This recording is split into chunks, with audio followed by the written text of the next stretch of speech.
when I'm working in a bee yard, and I usually had 20 to 25 colonies in a bee yard, I would see swarms come into that bee yard and land fairly close to the bee yard.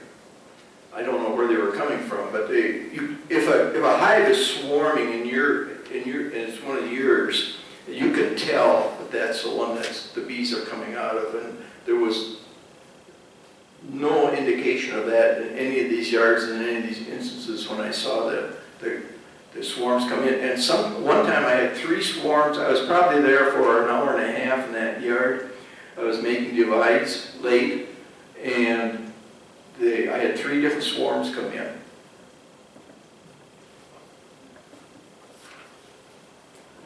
The fun ones are the calls you get and people want you to come and take care of their swarm, and it turns out to be one of those big hornet hives, you know, so those are interesting too. Yeah, paper wasps. And don't be home. Yeah, James and I handled the email account for the web for our club, and yeah, 2/3, 3/4 of the all of them come in and send us a picture. The picture comes back, yellow jacket. Yeah, it's just like, just kill them all. Thank you. Any bees that have attacked stories? When bees go bad? This was back when I was probably 13 years old. There was a house in town that had I think there was 3 different hives in the walls. And there was a big pine tree right next to and of course the first swarm that landed way up there, so that's where all the rest of them landed. Somebody had a 40-foot ladder they would put up there for me, and I would climb up there and this one time I came over there, and fortunately I put on my veil, I climbed up that ladder, and when I shook those bees, I don't know how many times I got stung, but my clothing was just full of stingers. Come to find out, the kids had been spraying the swarm with water, they've been throwing rocks at it, and who knows what else. And so I would be careful if you're catching a swarm. I would advise you put on your veil. You never know what's happened before you get there. Well, this was a swarm, or it was a hive that was built? No, it was a swarm of bees. Okay. That's a long ways down a 40-foot ladder when you're getting stuck. Yeah, no doubt. Any other bees that attack stories? Well, my first year, I don't know whether I'd give this advice or not, but when I called Dr. Frigela in the late fall and rereading some notes or something, the obvious recommendation of going from 10 foundation down to 9 and spacing those out, I hadn't done that in my first year. And he said that in spite of the lateness of the season, that he thought I should. And it was a very bad idea. Because of my own experience, I think I would just say leave them in 10. But, so I went out, inexperienced beekeeper first year, and they were not happy. And there was a cloud of bees, and I was had my veil on and my coveralls, and actually I may have had those canvas gloves on that day. And I was lifting the top super off, the 3 deeps, ready for winter. Now I could go all the way to the bottom deep and take a frame out and respace them. Not a good experience. And I was lifting the super off, and I caught my veil strings, and it pulled the veil, and they were in there like water through a funnel. And there must have been 50 bees stinging me in the head. And it would be if there was a YouTube video of that, there'd be 1 million hits a day on that. Because I was running pell-mell down the dirt road, punching myself as hard as I could, and there's this cloud of bees following me. That was, like I said, I was talking more in my first year of beekeeping than all the other years. 50-year-old son, and he used to be with me when I would go beekeeping all the time. And he had a bale, let a bee in one time. And so I was working bees, and the next thing I know, he went streaking by me. He had his veil off because of that one bee. And he found out there were more bees than that one around. I didn't take my veil off, but I wanted to. I must have run a quarter of a mile before the cloud of bees dissipated, and they thought they had repelled the threat, and I was able to take my veil off. But it was a long run, and I was stung many times in the head. I had an incident with the African bees. The breeder queen that the fellow that I was getting my queens from was using, he had gotten it from Baton Rouge. And they had been experimenting with the semen from the African bee. He got the wrong breeder queen. And those were the meanest bees I've ever had.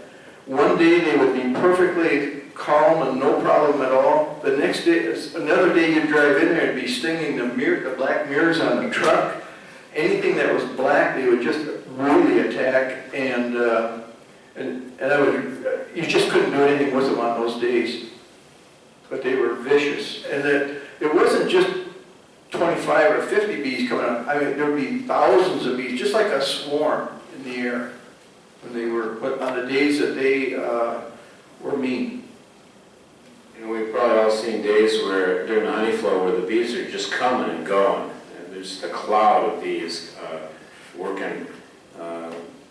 When there's nectar readily available close to the hive, the area is just full of bees. If you want to have some fun, get somebody that doesn't know anything about honeybees, never been around bees, and find some reason for them to take a walk with you through the apiary on that, with no veils, t-shirt cutoffs. You won't be stung, of course, because the bees are so busy gathering nectar, but it's pretty disconcerting to anyone who doesn't know what's actually going on.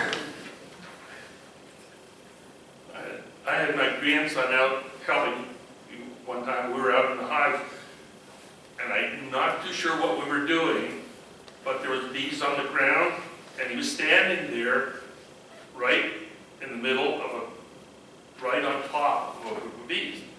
And all of a sudden, as I look down there, and he looks down, and he was probably 25, 30 feet away, and his pants were coming off, all within about 5 seconds.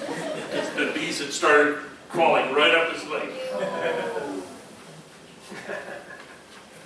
Most of the time when we're stung now, it's because the bee has been pinched. You crawled up to the sleeve of your coveralls or something, and it feels trapped and it stings defensively. But very rarely. I always wear a veil. I didn't used to, but it's foolish. Even during the honey flow. One rogue bee stings you in the side of the nose. It's no fun to have your eyes swelled shut for 2 or 3 days. Why not just wear a veil? So I might go out without a shirt on during the honey flow, but not without a veil anymore. There were years I didn't wear a veil hardly at all, unless I had to. But I wouldn't have to wear a veil now, and I think I might go a whole season without being stung in the face. But I'm still wearing a veil. Other than when bees attack stories about it, what's the strangest thing that has happened to you while beekeeping?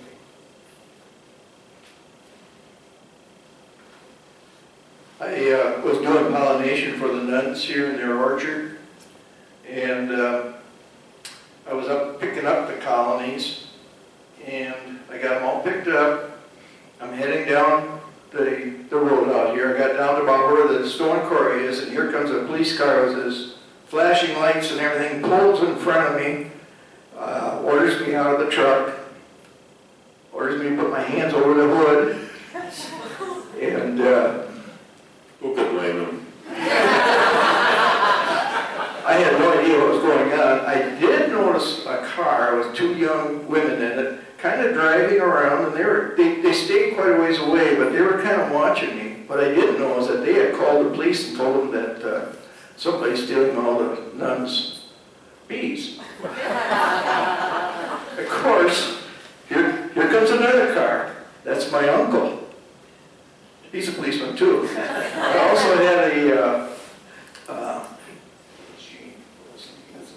also had a cousin that was a policeman working the same shift. Here he comes. They're having a ball with this. And finally, I don't remember who the nun was that I dealt with at the time, and I had them call her. And of course, this is back when everybody was on their CD radios, listening all the time, scanners. And of course, everybody's hearing this. And she says, "Tell Dennis I'll say the rosary for him tonight." I come into work the next morning, and of course, everybody knew all about it. I got really razzed about that.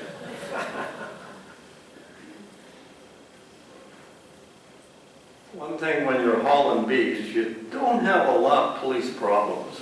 Now, not this spring, but the spring before, I blew a tire off my trailer. And so this was, I think, Illinois. I pulled over the side of the road like we all do, and then I happened to notice about 100 feet ahead was a crossover between, and the tire I blew off was the left side of the trailer.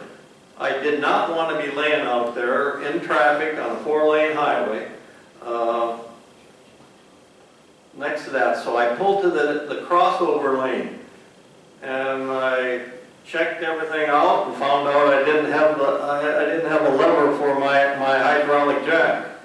So I called in the 911 and asked where I could call a wrecker or something to get me to change the tire. I had a spare tire.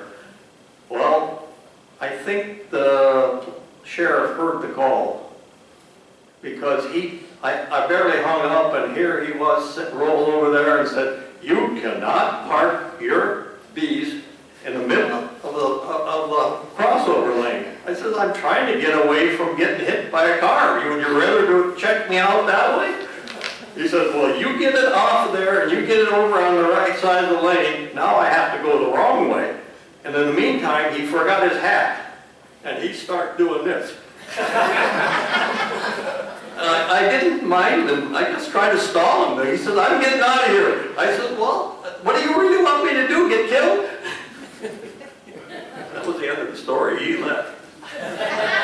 Some of you have heard this before, but this was when I was 11. I was with the bee inspector. We had come to this house, and the owner was not home, but the daughter was there, and so we told her we were going to go back and look at the bees. And we were back there, and pretty soon here comes this guy with a gun, with a revolver. Ordered us off his land. And he followed us right down to the car where we had it parked. This bee inspector opens up the trunk to put his smoker and stuff away, and he pulls out a revolver. And he says, "I got one of these too." Boy, I went around to the front of the car, and eventually they both put their guns down, and we did inspect the bees. It made me think of a memorable story. I don't know what the question was, but I was with a buddy, and it was during the honey flow, and it was one of those days where you couldn't possibly get stung. The bees are coming and going, there's nectar everywhere, and you crack open those supers, and the burr comb breaks there, and what could be better than to take your hive tool and scrape some of that and put that in your mouth? Very bad idea.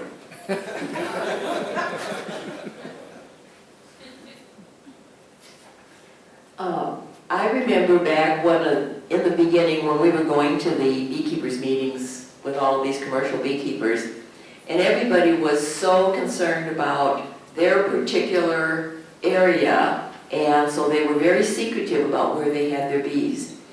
Unfortunately, the state had a system where you had to register your bees, and you had these huge maps, and every colony every yard had to be marked on there so that if they wanted to come out and inspect it any time, they could do that. So these people who didn't want you to know where their hive